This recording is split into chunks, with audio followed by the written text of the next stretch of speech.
Hi and welcome back to the FreeFormKnits YouTube channel. I'm Haxann Evers, and Knit and Crochet is FreeFormKnits Crafting fled to the world of design. If you're a returning viewer, thank you so much for coming back, and if you're new to my channel, thank you so much for stopping by. Links to everything I mentioned in this video, as well as links to my Ravelry, my Instagram, all that stuff can be found in the description box below. I would like to start out this video by a huge thank you to everyone who has already subscribed to the channel. We just reached 300 subscribers, which is pretty amazing, and I'm really grateful that you chose to spend some time listening to me ramble about my crafts and things. So that's exactly what this podcast is, me rambling about my crafts. I have some finished objects and some works in progress. I did not podcast last week. I uploaded a different video. If you haven't checked that out, I uploaded a video about a few episodes back. I showed a hat I had ironed a design on. So that can be found on my channel if you're interested in that. And yeah, so I guess we'll just get started. I am doing this 2 weeks after my last podcast, so I'm probably out of practice again. That seems to happen a lot. But we'll just jump right into it. So my first finished object is what I'm wearing, and it's my Southwood Pullover by Galt House of Yarn. I finished it. This is knit out of, I love this yarn in the Arctic Ice colorway. It's a worsted weight sweater, top down raglan.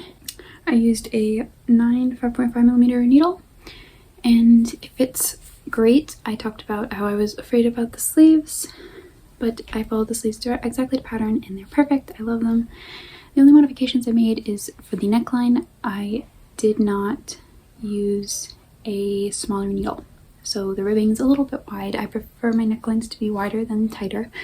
I probably should have done the smaller needle size just for a little bit more, because I do find it might want to fall off my shoulders, but I'm okay with it. And the only other modification I made is that I did not you're supposed to knit a little bit extra after finishing the raglan. I just omitted that because I don't like my yokes too deep. It's already pretty deep on me.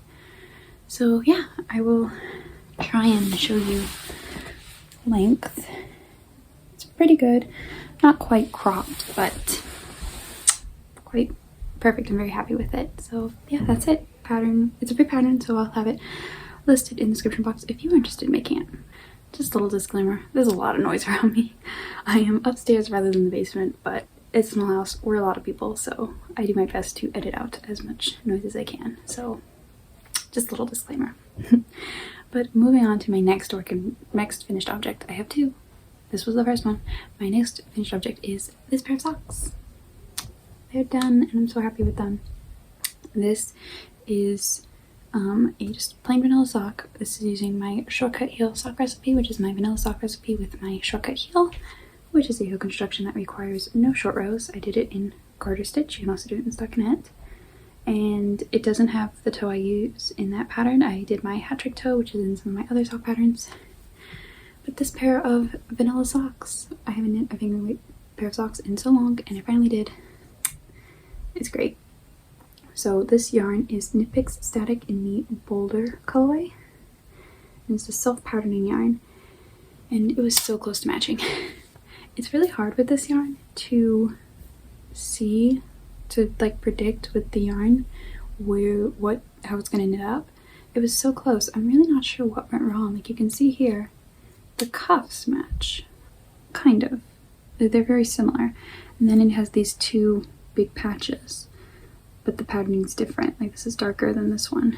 And then I guess what happened is for this sock, this is the first one I knit, this patch is here on the heel, which I loved when I knit it. I was like really surprised that it worked out so perfectly. But I don't know, I don't mind if my socks don't match, but I don't like if they like are so close to matching. And I feel like at first, when I first was like here in the sock, I was like, oh, they match, and then I got to this big portion right before the heel and I was like, oh, they don't match. But I think they're good. It doesn't bother me that much. It did bother me when I was working on it. I was like, they were so close to matching, but not really, and that's okay. I knit my socks on a US 2.75mm needle, which I think is bigger than most people knit their socks, but I really like the gauge I get with that. Not too tight, not too loose, but yeah, very nice. That's that finished object, and now I've shown them I can wear them or gift them. I'm torn. because I have a lot of vanilla socks in my sock stash. I need to make myself some more patterned socks, which I'll actually talk more about that later. And moving on into whips. I don't have a lot of whips. I only have 3, which is pretty good. Pretty good sweet spot for me. We'll start with first this one. 2 of the whips I recently posted on my channel. I casted on 2 sweaters in one day, because that's how you should do your project planning. You should cast on 2 big projects in one day. But one of them was a crochet project called the Ballet Wrap crochet pattern by I think the Make and Do crew. The right name will be on the screen if I'm wrong. But here I am. I talked about in that video I did make some modifications to this, and not because the pattern was wrong, I don't think. I think it's because my pattern reading skills are they're just so good. So I changed how I was doing the increases from the pattern, because this wrap is done with half double crochets in between the stitches to get this very pretty texture. I love this, doing the half double crochets like that. It's really fun to work on, but it was just making it hard for me to see where they wanted me to put the increases and then the next stitch, so I didn't accidentally skip a stitch. So I just changed that. I didn't check gauge, so yeah, it should be fine. But I did split for my sleeves, so, and now I just maintain this increase so that it gives that wrap effect. But I don't know. I think it'll be fine. I'd try it on, but it's probably not gonna, just due to the bulk of the sweater I'm already wearing. I think it'll be fine. It should be fine. We're going with it'll be fine. So that's what I'm working on. I have to join a new skein. This was all, no, not quite one skein, partial skein I had in my stash of I Love This Yarn in the ivory colorway. And it's very nice. I just have this marker here, just in case I need to mark something. I thought I had another one on here. Maybe I removed it. That's how I lose stitch markers. I put them on something and then they walk off on their own. And I'm using a 5.5mm hook. Yep. That's sweater number 1. Sweater number 2, I am making the Autumn Leaf Pullover by 2 of Wands. And I realized after I filmed that video, dropped a stitch marker, after I finished filming it and edited it and uploaded it and was working on this project, I realized I'm pretty sure this is what I did. I made an error. I didn't restart it. I didn't care. But, so here's the Autumn Leaf Pullover. You've probably heard of it, but if you haven't, it's just this very simple raglan. It's got this neckline shaping. It's got this X on the front. So, I think that I was supposed to do the shaping. I've seen this before in some raglan patterns. I think I was supposed to increase, like the increase rounds was supposed to be, or at least toward the end, I'm pretty sure at the end, I was supposed to be increasing 2 stitches every round, as opposed to 4. I think, just from what I could glance at the pattern, it's really weird. I can read patterns. I don't read patterns. I am a lazy pattern reader. I look at it, I'm like, I get the gist of what you want, and then I go off with it, and then I'm like, why isn't it turning out like how I think it should? I'm a lazy pattern reader. That's it. It's totally my fault, and I don't really care, because even if that was what the pattern was saying, I probably would have omitted that because I don't like my yokes to be too long. But same with this pullover. You're supposed to do some straight knitting after you do your increases. I didn't want to do that, so it doesn't really matter if I change the pattern. I don't care. But that's why my yoke looks like this, and I just cast it on 5. I didn't check gauge for this either, so I'm knitting the smallest size, but I think it's going to turn out a little bit different from the pattern size. I'm pretty certain it'll fit though, so all in all, it's fine. I'm using US 9 needles in my new Mosaic Options interchangeable set, and I'm loving it. I love the wood. so much fun. And the yarn I'm using is I Love This Yarn in the Rosy Cheeks colorway. So this very nice pink. The only thing I will say that I wish I changed, and I knew this going into it when I'd seen other people make this, the X, I don't like that this leg is longer than the other. I knew that, and yet I did it anyway.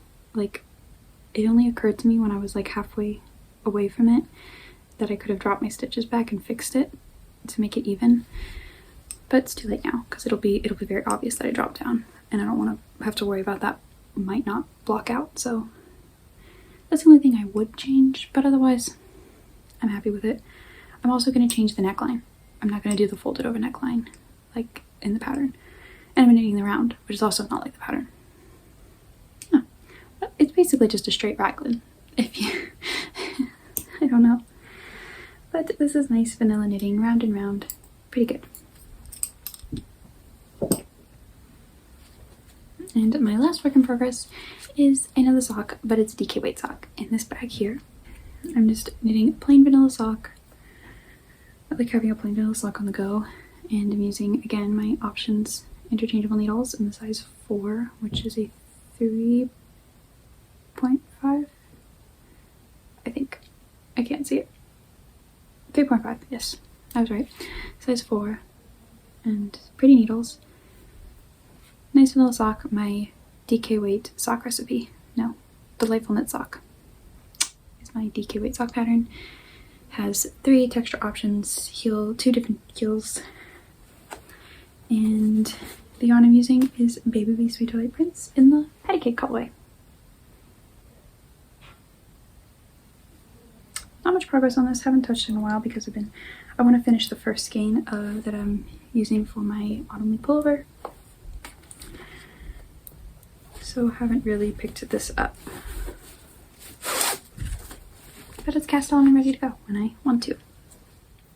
The last thing I have to talk about is some design talk, and it is about the upcoming pattern release of my New Year Kiss sock pattern.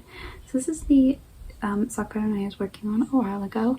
It is the New Year Kiss sock pattern. And it's a DK weight sock. It'll have 3 sizes. It'll have my shortcut heel and stockinette, all for DK, and my hat trick toe, also for DK.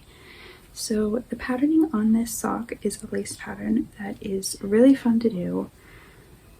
It's these overlapping leaves, which I think is so perfect. And all the release details and pre-order details for this pattern will be talked about on my Instagram. So if you're not following me over there, please do so. And yeah, it'll be I'm really excited to tell you more about this pattern and release it and see you knit it up, because it's such a fun sock and it works up really quickly. I knit this out of Yarn Bee Baby Bee Sweet Delights in the, I'm gonna say Sugar Plum. That's probably wrong because I forgot, but the correct yarn name will be in the pattern. But it's just this really pretty speckly pink and I love it so much. And my testers are finishing their samples and I'm excited to share with you those. It's just really great and I'm really excited about this pattern release. So yeah, I've been working hard on that. That is all the yarny crafty talk I have to talk with you about today. I do want to mention, if you've been following me here for a while on YouTube, then you know I post 2 times a week on Tuesdays and Fridays. But I'm thinking next week, it will be the last week of 2021 that I do that, and then I will not be posting for a while, just to enjoy the holidays and plan a lot of exciting things for the coming year. So next Friday will be my last podcast of 2021, but I will then see you again in the new year. So be sure to subscribe and follow so you don't miss that episode, because it'll be really hopefully I'll have some new projects and maybe finish some things. We don't know. We'll see. But that is everything for this episode. If you enjoyed, please give the video a thumbs up and don't forget to comment down below something you are working on. I would love to hear about it. Thank you for watching and I'll see you next time. Happy crafting!